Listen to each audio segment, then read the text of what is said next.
Hi friends, నేను మీ సీతామహాలక్ష్మి. ఈనాటి కథలకి స్వాగతం. ఈరోజు మనం ముష్టివాడి కర్ర అనే చందమామ కథని చెప్పుకుందాం. ఒక గ్రామంలో ఒక బిచ్చగాడుండేవాడు. వాడికొక చేతి కర్ర ఉండేది. దానికి రెండు చివరలా ఇత్తడి పొన్నులుండేవి. ఆ కర్ర అస్తమానము వాడి చేతిని విడిచిపెట్టేది కాదు. మేలుకుని ఉన్నప్పుడే గాక నిద్రపోయేటప్పుడు కూడా వాడు ఆ కర్రను తన తల కింద అడ్డంగా పెట్టుకుని మరీ నిద్రపోయేవాడు. బిచ్చగాడు తన కర్రను క్షణం పాటైనా పక్కన పెట్టడన్న సంగతి వీరయ్య అనేవాడు పసిగట్టాడు.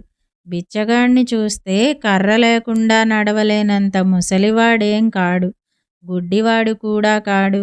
ఆ కర్రలో వాడి ఆస్తి ఏదో దాచి ఉండాలని వీరయ్యకు తోచింది. ఎలాగైనా ఆ కర్రను తస్కరించాలని అతనికి బుద్ధి పుట్టింది.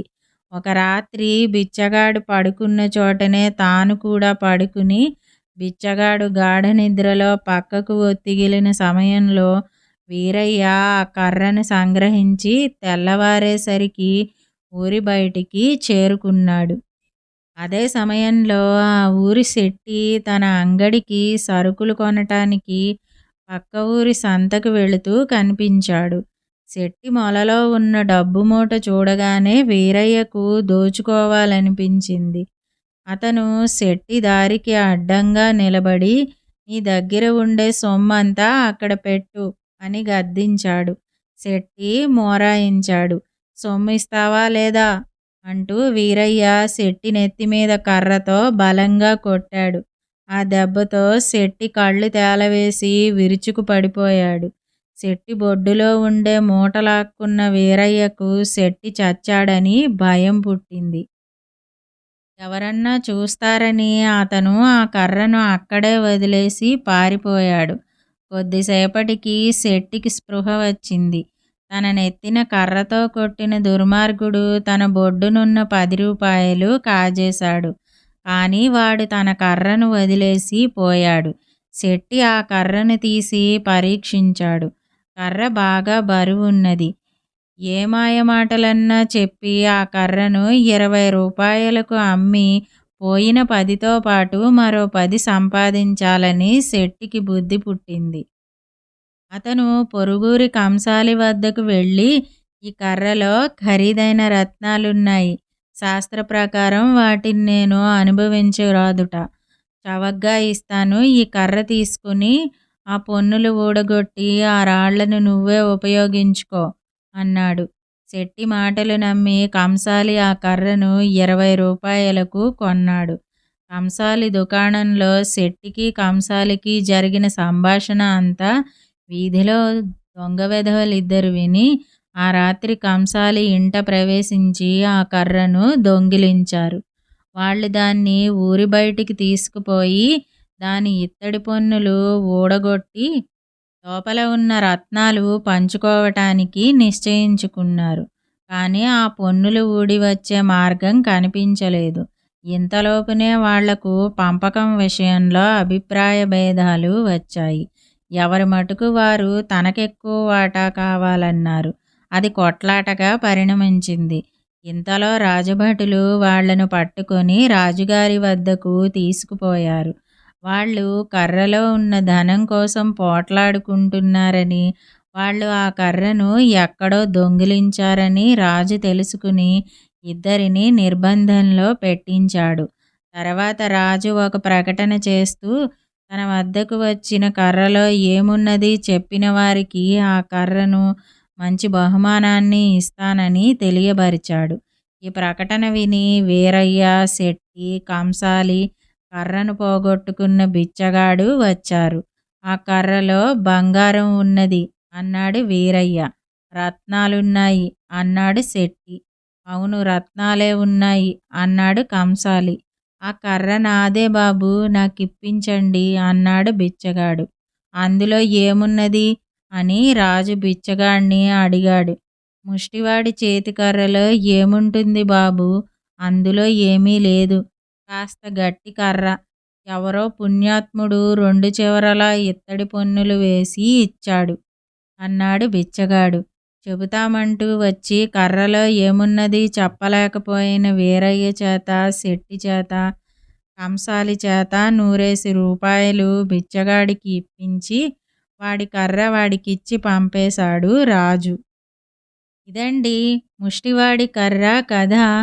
ఇప్పుడు మరో కథని కూడా మనం చెప్పుకుందాం. వ్యత్యాసం అనే కథని విందాం. ఒకప్పుడు ఒక రాజు తన రాజ్యాన్ని ధర్మం తప్పకుండా పాలించేవాడు. ఆదర్శప్రాయుడైన రాజుగా ఆయనకు అంతులేని కీర్తి వచ్చింది. ఒకనాడు ఆ రాజు వేటకు వెళ్ళాడు. వేట తమకంలో ఆయన తన పరివారానికి దూరమై కీకారణ్యంలో చిక్కుకుని దారి తప్పి చాలాసేపు తిరిగి ఆకలి దప్పులతో ఒక ముని ఆశ్రమాన్ని ఎలాగో చేరుకున్నాడు. ముని కళ్ళు మూసుకుని ధ్యానంలో ఉన్నాడు. రాజు ఆయనకు నమస్కారం చేసి, దారి తప్పి అరణ్యంలో చిక్కుకుని ఆకలి దప్పులతో అలసి ఉన్నాను.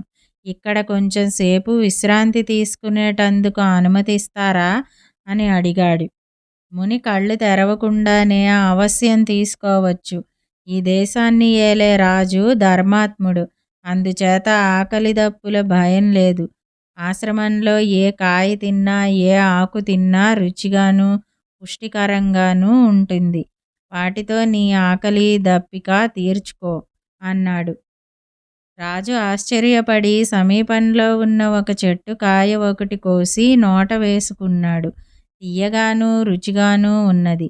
పుల్లగాను చేదుగాను ఉండవలసిన కాయలు, ఆకులు కూడా తియ్యగా ఉండి రాజును బాధించిన ఆకలి దప్పులు క్షణంలో తొలగిపోయాయి.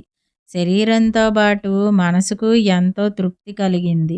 రాజు అక్కడే కొద్దిసేపు విశ్రాంతి తీసుకుని ఇంటికి తిరిగి వచ్చేశాడు. ఇంటికి వచ్చాక రాజుకు తన ధర్మ పరిపాలన యొక్క మహత్తును లోకానికి తెలపాలని బుద్ధి పుట్టింది. ఆయన తన సామంతులను, పెద్ద ఉద్యోగులను, పురప్రముఖులను విందుకు పిలిచాడు.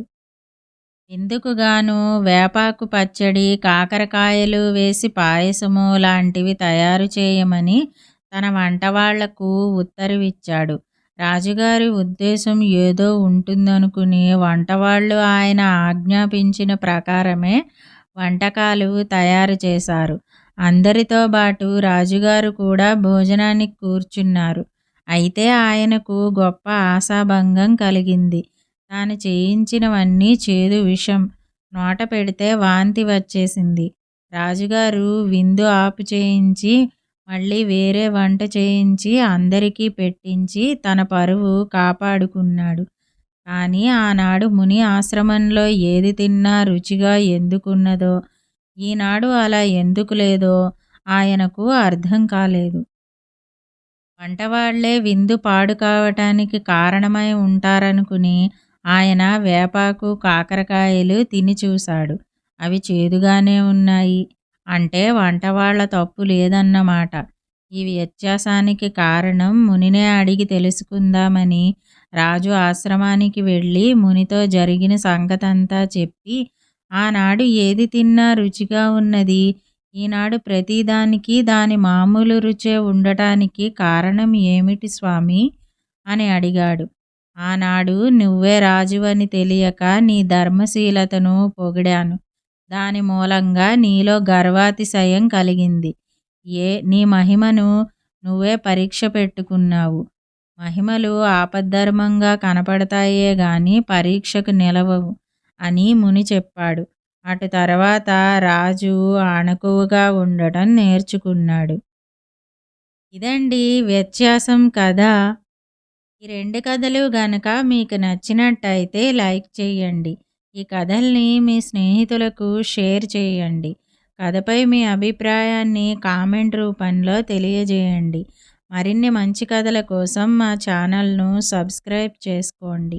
మళ్ళీ మరొక మంచి కథతో కలుసుకుందాం. అంతవరకు వింటూనే ఉండండి ఈనాటి కథలు.